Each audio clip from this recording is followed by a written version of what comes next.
زرێبار سەرچاوەیەکی گرنگی ئاویە 3 کیلومتر لا ڕۆژاوای شاری مەریواندایە.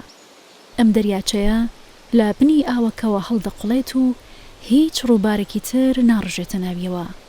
سەرڕێژی ئاوەکەشی چەمی زرێبار دروست دەکات و دەڕژێت تا ڕووباری سیروانەوە.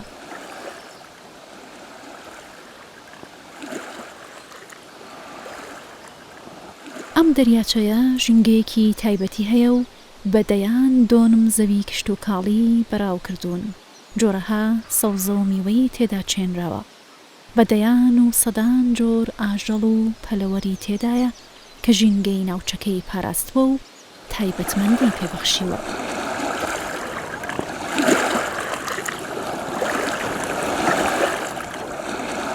زرێبەر لە ساڵی 1970 تا ساڵی 1970 کە بە بۆنەیەکەوە لە ناوچە کە خۆرگیرە بە کامەڵی خۆرگیرە، یانێ بڵێن ساڵی 99 بۆ ئەحساسەکەم، زرێبار نەناسرا بوو تا یەکێ لە هەواڵنێرەکان وتی نگینی گومبووی ئێران بە زرێباری واوت.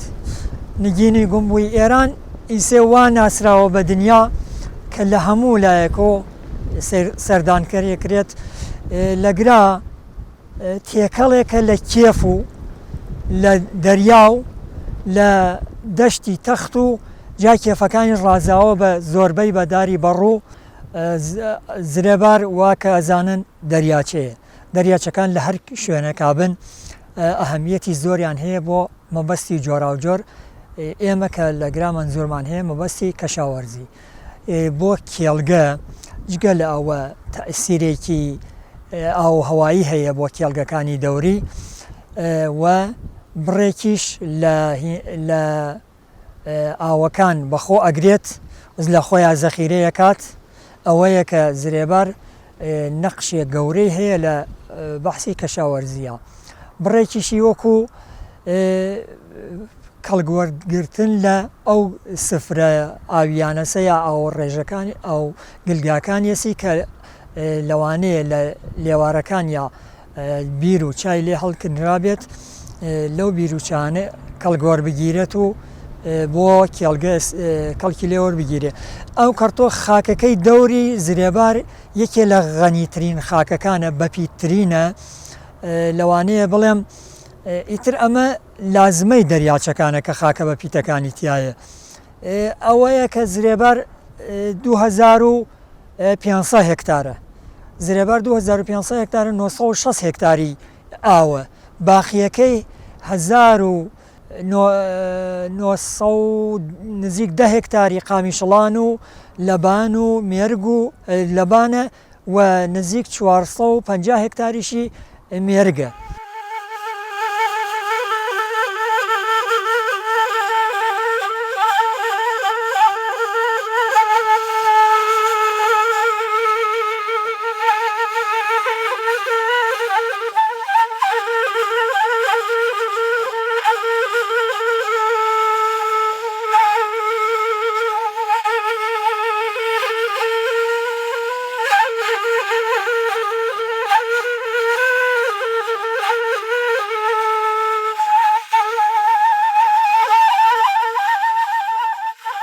کۆڵان یەکێکە لەو گوندانەی دەکەوێتە سەر گۆماوی زرێبار.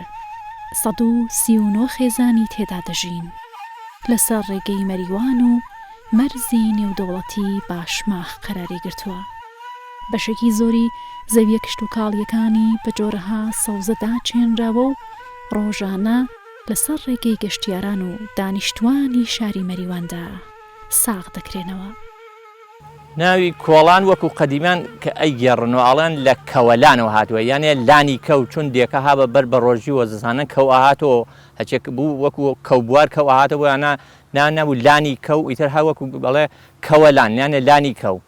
ناوی کۆڵان لە ئەو لەوە هاتووە پێڵێن کەمکەم بووە بە کۆڵان، ئەسڵە پێڵێن کەوەلان بووە، لانی کەو بووە، ئێلانی کەو بووە. مێژووی ئەم دێ وەڵا گەڕێتەوە بۆ ئایسێت من دقیق نازانم بێژم، وەلێ ئەوە کە بیستومە لە قەدیمەکان شاد 200-300 ساڵەمەوە بەرە هەر کۆڵان هەر مەوجود بووە و دێکی زۆر بەرفراوان و گەورە بووە تا زمانێک تاک و مەسەڵەن تا 300-400 ماڵ بووە قەرن هاتووە بەسەرا دیەکە چۆڵی کردووە ڕۆی و مەسەڵەن ئیسێ خەڵکی ئاوای کۆڵە نیوەی ها لە سلێمانیە و لە عێراق و ئەرەم دێهاتەن مەریوان وەکو دەرەتفێ و بەردەڕەشە و نێ و ئاوە پەردەوازە بوون و ئیسێ کەمکەم ئیدی کۆڵان وردەوردە خۆی گرتوتەوە ئەمە کە قەرنات چۆڵ بووە ئیسێ هەم دووبارە زۆر بۆتەوە ئیسێ بۆ بە ئاوایەکی گەورە حەداقەڵ 270 ماڵ تا 300 ماڵە بێت.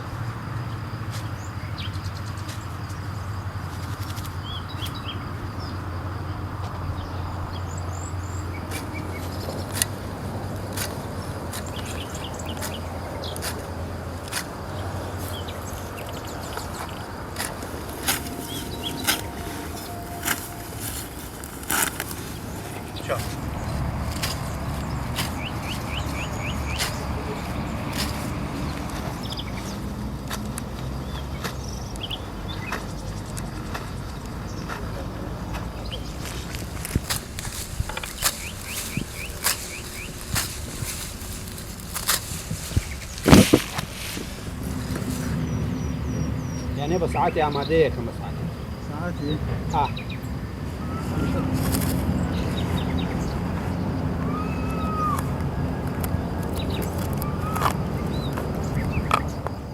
والله قرباني ما بهار كدس بيكين بتشل شوية برهم حتى أكو عرس يخ كاديما صوزي لخواب زيابه بهرة ورا جرينو استفادة ليكين إتر مثلا جافري كبهار ده يشين حتى أكو بايز بهرة مثلا سلق هروها بياس هروها الريحانة هروها قشيان أمانة مثلا هل أول بهار ده يشين حتى أكو بايز بهرة فقط جنيش رايك يا دو راي الريحانة أوش حتى أكو بايزيات نعنا هرواتا بايزيات إيتر مثلا جنيش دو راي تروبشو رايك بياس هتاكو بايزه هتا بايز بياس بهريات دواي او كوريش من هتاكو هر بايز بهريات إيتر مثلا جورشتك من وكو مثلا مرزه شويت تروبشه تراتيزه يا راي يا دوان اگر زبيكو باش بدو را بهريات جوان دس بيو بي اي بيري لكود استفاده بكي يما زوربي إسكانه بو نتيجة جايين مثلا كوتي حيواني زورتر باشا لو كوتا أوره زوربي لكوتا أوركا استفادة ناكري أجر مثلا استفادة شيء لكري أول كرر لبهارة مثلا صوزيك لدو بلانا بكرت لو وقتها استفادة لي كنيت اللي ولا كم تري استفادة لي ناكري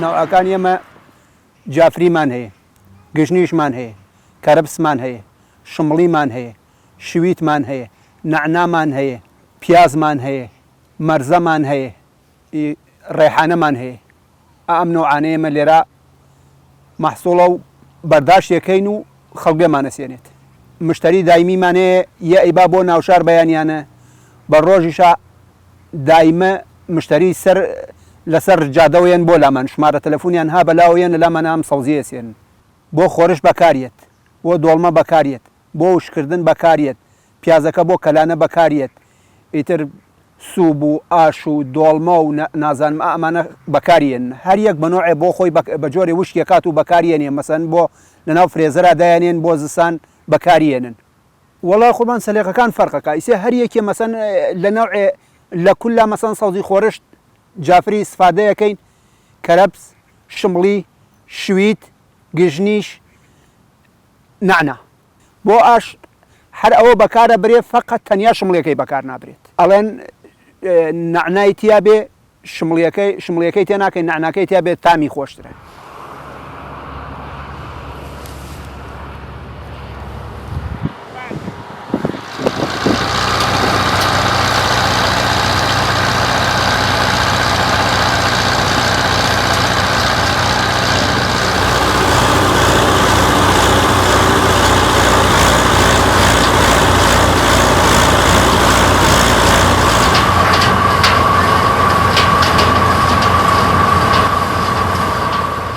وێنجا ڕوەکێکە لە دەستەی شەوەر. جوتیاران بە گرنگیەوە لەم ئالیکە دەڕوانن لەبەر ئەوەی پرۆتۆینی زۆری تێدایە وەکو باشترین جۆری خۆراک بۆ ئاژەڵەکان بەکاردەهێنرێت. ماددەکان بۆ یەکەم جار وێنجەیان وەکو گیایەکی خۆماڵی بۆ خۆراکی ئەسپەکانیان سەوز کردووە.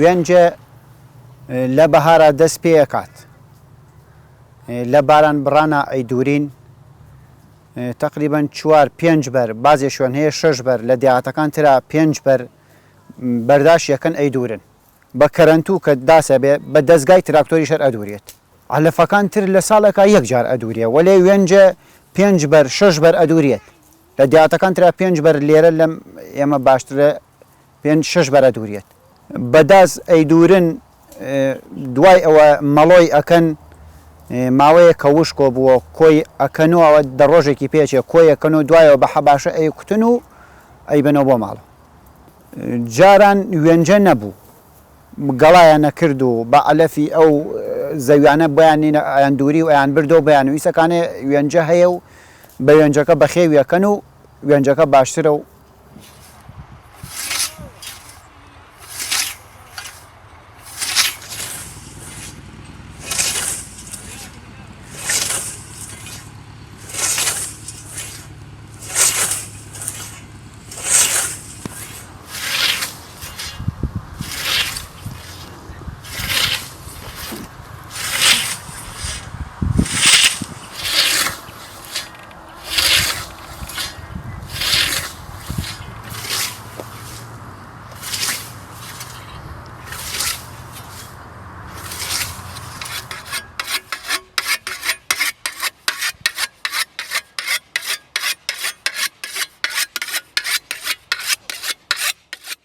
علەفەکانی تر فقط لە بەباران سەوزە بێت ئەوان کە ئەدوریێت ئەوان دێمی پێێژن ئەم بە ئاوە ئاوی یەریت و ئیتر لەبەرەوەی کە ئاویێری سەوزە ئیمساڵ لە ساڵێکی وەک ئیمساڵە ئاڵف نەبوو خەڵک زۆرتری کشی لە وێنجە ئیسفادەی کردووە ئەگەر وێنجە نەبوایە خەڵک نەیەزانی چی بکە ئەوە ئیتر وێنجەکە زۆر باشە بۆ خەڵکو و خەڵک گیانیان بە وێنجەکەی جاران بەگا کۆیانە کردو 2 ڕۆژ 3 ڕۆژ خەریک بوون ئیسەکانێک کامپاکە هاتووە کامپاکە باشە زەویەکی گەورە زۆر کۆکەی تۆ هەمووی سعاتێ تا سعات و نیوێگە بۆ خەڵک زۆر باشترە زۆر ئاڵفەکە لە خراب نابێت لە حرام ناگەڕێت فقط بەگاکە کە ئەیان کوتە زۆری لە حرامەگەڕا خەڵک زۆر ئەلافە بوو خەڵک زۆر مانووە بوو وەلەیسەر لە خوا بەجیاوی ئەمە ڕەحەتە و باشترە بۆ خەڵکو ئەم کامپار ڕەحەتە و باشترە ئیسە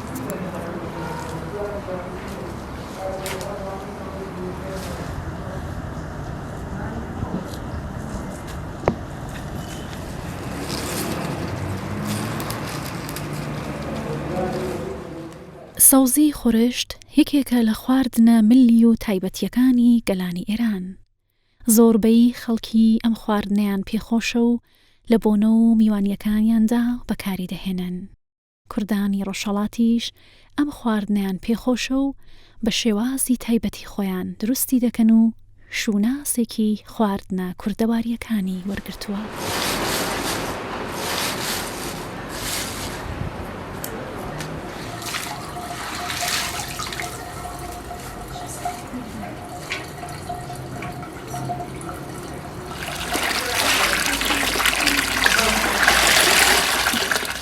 ئەم سەوزیە 5 نوع سەوزی خۆرشت جافریە کەوەرگە گژنیژە شمڵیە گەڵا سڵقە شویتە 4 فەسڵیشا هەیە فقط لە فەسڵی بەهارە هەتا هاوین سەوزی مەحەلی هەم تامی خۆشترە بە تامترێکە و هەم فرەی لە هینەکان کە شاوەرزەکان کودی نادەنێ لە 3-4 مەرحەلا ئەنجامەدرێ ئەوە ڕاپاکیەکەی دوایەوە ئەی شۆریتۆ ئەی بیت ئەیکێ بە دەستگا وردیەکات و دوایەوە ورد و کرد و ئەیهێنیتۆ ئەی وشکیەکەیتۆ سووریە بێتۆ ئاوچنە بێ سووریەکەیتۆ ئیتر بۆ سەوزی خۆرشت 3 سەوزیمان هەیە سەوزی خواردەمەنیمان هەیە کە ئەو جۆر ئەو نەوعانەوە خواردەمەنیە لە هینە ئاشا بەکاری ناهێنین.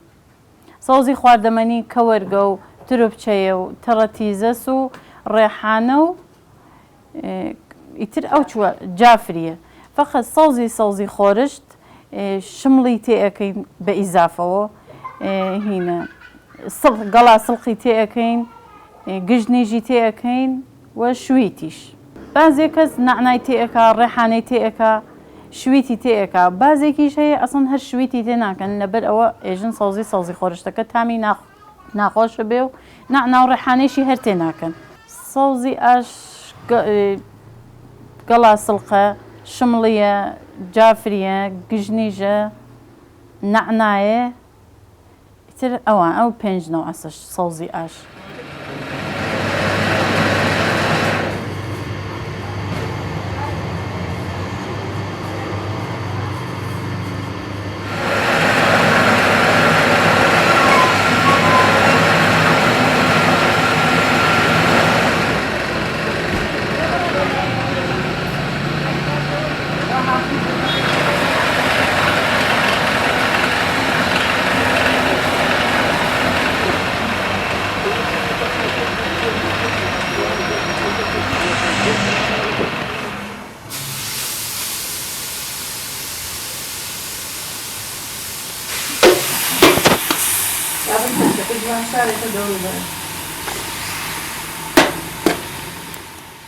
ئەم کشاوەرزیە ناو خەڵکا بۆ بە شتێکی ئام ئیتر گشت کەس ڕووی لە کەشاوەرزی هاوردووە. مەسەڵەن هەل لە تقریبەن لەم منتەقەی لە زرێبارەوە بۆ لا هەتا ئەچێتە نزیک بەردەڕەشە کۆڵانە ئەو مەسیرە گشتی بووە بە باغداری و سەوزی و کەشاوەرزی و ئیتر کەسانێکەیە کەشاوەرزانێ کود نادەن کود نادەن بە سەوزەکەیان هەم تام سەوزێکە خۆشترێکە هەم خاصیەتی فرەترێکیشە. جاران هەم وەڵا لە زووە هەر سەوزی خۆرشتە شتێکی هەر عام بووە ناو خەڵکە. جارێ بە تایبەت لە جەژنا لە منتەقەی کوردەواریە ئەکسەر ماڵەکان هەر ماڵی سەوزی خۆرشتی نەبێ ئیتریانی ئەوە جەژنی نییە و ئەو ماڵە هەر بەسەڵ ناوی ئێمە ئێژی ماڵ نییە.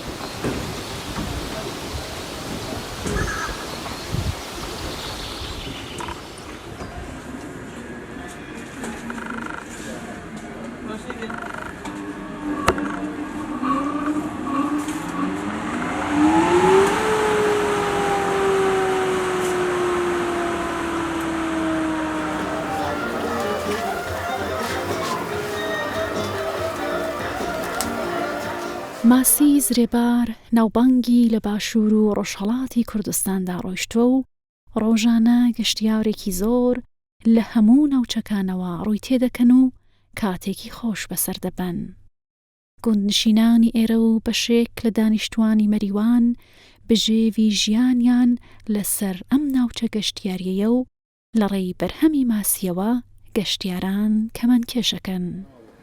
ماسیەکان زرێبار سێ-چوار نوعی هەیە تازەکیش نوعێکیان تێ کردووە ئەمە هین بوومی ئەگرانیە و وەلێ بوومیەکانی کە لە زووە تێکراوە نوعی ماسی هەیە ڕەشە ماسیەوە کەم و بۆ تۆ نوعی ماسی هەیە سپی ماسی پێڵی خۆمان هاو فتوفاکەیە بیکتی هەیە کەپوری هەیە و ئامور ئەمە ماسیەکان زرێبارن.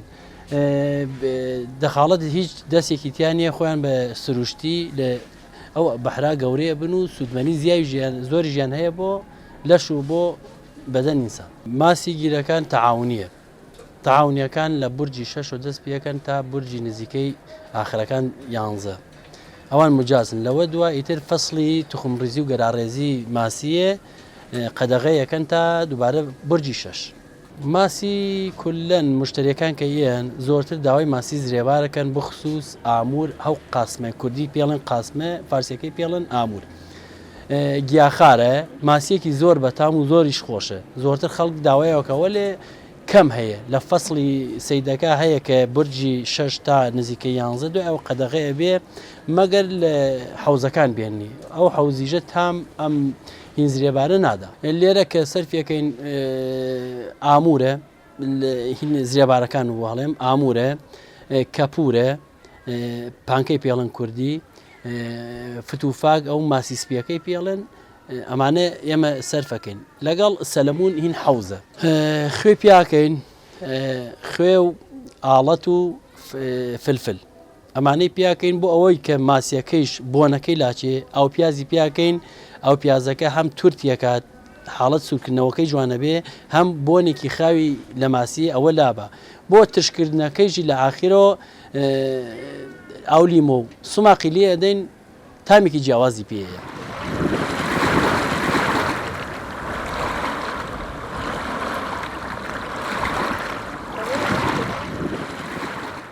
گوندی کۆڵان یەکێک لەو گوندانەی هەڵکەوتەیەکی ئابووری و استراتژی گرنگی هەیە لە نێوان مەرزی باشماخ و دەریاچەی زرێباردا هەڵکەوتووە. دانیشتوانەکەی سوودمەندن لە کەرتی کشت و کاڵ و بازرگانی و گەشتیاری ناوچەکە.